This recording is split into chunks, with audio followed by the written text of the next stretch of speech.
Hello, my name is Shitiz Srivastava and this is my podcast. Today I want to talk about film direction, how to enter into film industry. And when I'm talking about film industry, I'm basically talking about Mumbai film industry and how to enter into the Mumbai film industry as a film director or an assistant director or an independent film director to ensure maximum success. So if you are new in Mumbai and if you are looking for some direction gig, then here are some advices for you. So first of all, I just want to know whether you are contemplating becoming a director or you have decided that you want to become a film director, because this podcast is only for people who have decided that they want to become a film director. Okay, so I assume that you want to become a film director and you want to go to Mumbai and try your luck at film direction. So stop dreaming about it now. Dreams are over and now you are serious about becoming a film director. So let's be practical about everything. I will take a pragmatic approach towards this particular thing than a mere bookish approach, because I know you want to become successful and bookish approach won't help you that much, because most of the books that are written on film direction or how to enter into film industry are mostly Hollywood based, and they advise you how to enter inside Hollywood industry, but they won't tell you how to enter inside Mumbai film industry, and that can only come from someone who has been part of Mumbai film industry. Now in Hollywood there are talent agents, and you can go to agents and they will ensure that you get some work, but that doesn't happen in Mumbai film industry. So uh, there are many other things that you have to consider while you want to become a film director. And first of all, that there are lots of things that people will tell you about film direction, that how to get successful in Mumbai film industry or how to achieve something. So one of those things is work hard and you will become successful. This is highly cliched. It's true, but it's highly cliched. And this advice won't work with you, because I have seen so many people who have worked so hard for so many years and still they are very unsuccessful people and they haven't made any film. And some people I have met who have been assistant directors for ages. So I don't want you to end up as an assistant director for 20 years. If you want to become director, you have to follow certain things and you have to play smart basically. You just can't keep working hard in any direction, as it won't take you anywhere. Working hard in the right direction is what is going to take you somewhere. So you have to be smart about working hard. According to me, there are four ways in which you can approach the direction and become a film director. And there are, then these are not the only ways. You can discover your own ways. But the thing is, most of the ways will go through these ways only. And I can assure you that, because according to my experiences, these are the four ways in which I can encapsulate all my experiences. And my experiences are based on my personal experiences and talk with other directors and upcoming directors and assistant directors and all these people, their experiences, their life, and how they entered into the film industry. So the first rule is, if you want to enter film industry, become an assistant. How obvious is that? If you have any connection in Bollywood or film industry, I would suggest that you should not waste a minute doing anything else but join a big director as his assistant. There's no better way than that. I assume that if you already had such connections, you wouldn't be reading this article. So I won't elaborate much on that. I know many well-connected kids who joined Yashraj films and Dharma films as they had good connections inside them. Now these two production houses in Mumbai today are the biggest promoter of nepotism.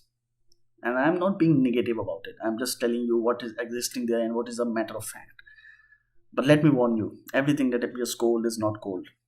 None of the big production house is going to pay you a good salary. They are not paying a lot of money because they know that a lot of kids are out there who wants to join them. And they are not someone who requires a lot of EDs. So the demand is more and the employment is less. So they have their own conditions and according to which you have to work.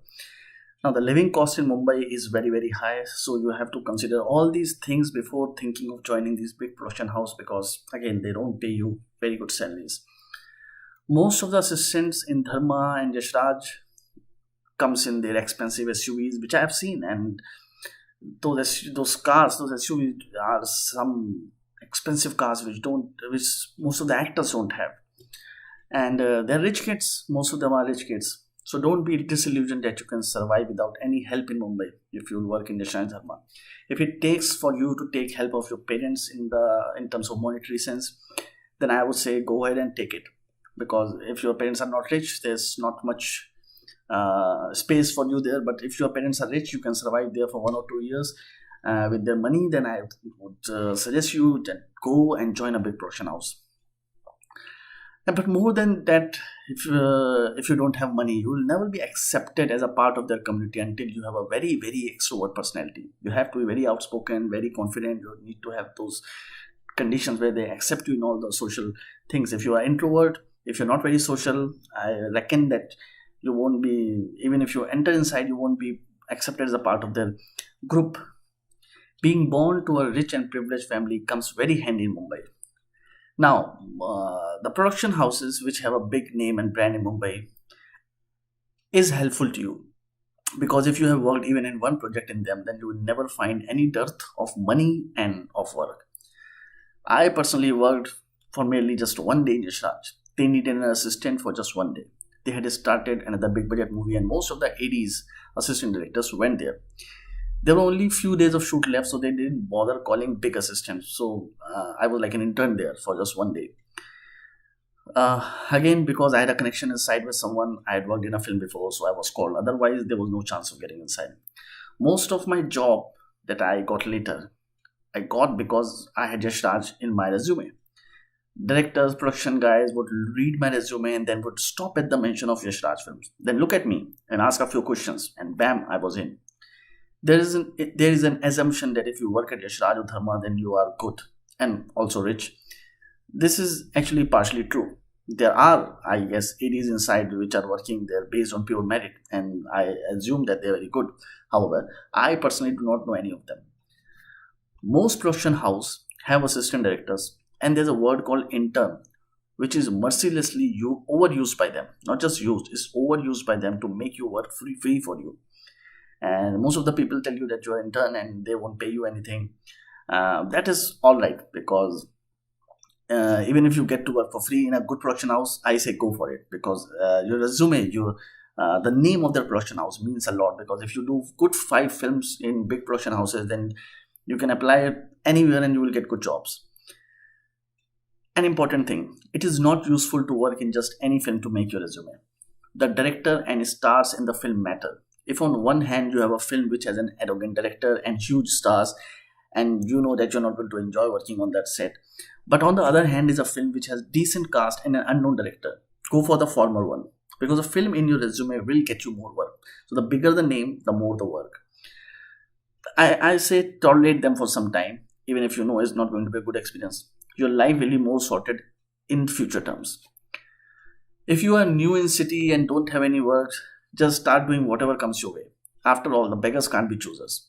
There are no strict rules about choosing which film you must go with. In India, people remember film names and you are praised to be part of it. In Mumbai film industry, film does not matter. Production house does. The better the production, the better your resume. Even if you have worked in a major disaster like Thugs of Hindustan, it will help you more than working in a super hit film like Padhai Ho, which does not have a backing of a big production house. Now, it does not matter under which circumstances you do what film or which project. Just remember this thing. Work hard and make great contacts, because it is this and nothing else that will give you more work. Don't just make contacts with people on top like director, producer or ADs, but make contact with everyone on set. You never know who can help you for whatever reason. I once befriended a spot guy. He was working for a whole day and was very hungry. I took him to a restaurant nearby and treated him with sandwiches and tea. He was so thankful to me that later he called me for meetings and got me several works. I once met Nawazuddin Siddiqui as well, and I didn't entertain him much because he looked like nothing. But later, see, he became a big celebrity. So be nice to everyone. You never know who will become what in the future. Second option is that you direct your own film. Now that is a tough option. This is not an easy one and is only applicable to crazy ones out there. As Steve Jobs said, one who is crazy enough to think that he can change the world will be the one who will change it. However, people who are listening to me, please don't take this on ego. The route of directing your own film has its own pros and cons, and sometimes it backfires as well. It is not always a short way to success. The entire process is very difficult, and if you don't have money, connections, and if you're a first timer, it will be all the more problematic for you. You will face millions of obstacles, humiliation, and resistance from all sides, and none of it is going to give you any assurance of any success. To begin with, understand what kind of director you want to become. Director of an independent low budget feature film does not win that much accolades in India as they win in other countries. So don't be disillusioned by how Robert Rodriguez made his film and became successful, or how that particular guy made particular film got successful. That Annabelle guy who was just making his short films and uploading it on Vimeo, and James Wan saw it and gave him an entire film called Annabelle. And that film became super hit, and now he's doing great. So that doesn't happen in India. People don't actually watch your short films. Even if they see your short film, they choose to give the work to the people they know than to the people who is actually talented. India is not a place where you will be appreciated for your art. You will instead be labeled as an art film director. Whoever came up with that name, no one knows, but this name tag is a sign that your films do not make any money. Only a commercial director gets easy money to make his next film. There are people I have met in my life who had all the reasons for not doing something. They won't do anything but rant about how they don't have any money and how they don't have any resources to create something. Those people will never be able to direct or do anything in life. For directing an independent film, you need lots of guts, courage, patience, and lots of persistence. You have to collect an entire team of people who are willing to work for you, literally cheap or for free, and then start shooting your movie.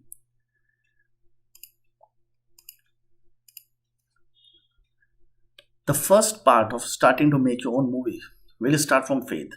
If you don't have faith in your own film, no one else will come to help you out. I went to a filmmaker once to ask him for some advice on my screenplay. At the end of the conversation, he asked me how sure I am about making this film. I, being diplomatic, tried to give him a diplomatic answer. And I said, I am 99% sure of making this film. I thought that this amount of surety is enough for making a movie. He told me that my movie will never get made. I asked him why, and he said that the day I have 100% confidence in my script, only then it will get made. And that day, I won't have to make any efforts about it.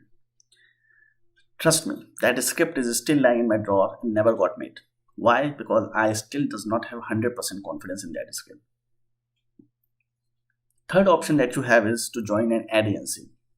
Now this one is really comfortable option and the coolest way to become director. However, this route is going to take a little bit of long time. Though one thing is sure, there won't be any struggle involved and you will at least live a comfortable life. This is something that is tried by hundreds of ad film directors in Mumbai. Only a few turn up to make films, but even if you don't, you won't struggle, and that's for sure. But how does it work? First, join an ad agency and start working there as a copywriter. If you are young and enthusiastic and ready to work for literally no money, there won't be much problem you will face getting a job as a copywriter. They won't pay you much, but you will at least get the job. And if you keep working in that particular ad agency, you will keep getting promotion, because in ad agency, it is very easy to get promotions, I guess, because I've seen people climbing the ladder of success in ad agency like anything. There's always an opening for a copywriter in ad agencies. So the more the better for them. If they say they don't have a vacancy, then there are chances they don't want to hire you or the company is going through a bad phase. Change your strategy and apply more. Keep applying, and I'm pretty sure that if you apply to at least 50 companies, you're going to get one job. With time, escalate up in the agency and become a senior copywriter. Go to meetings, meet clients, increase your network over post-work parties. Then someday shoot some short film or some film for some client who does not have enough budget to hire a production house.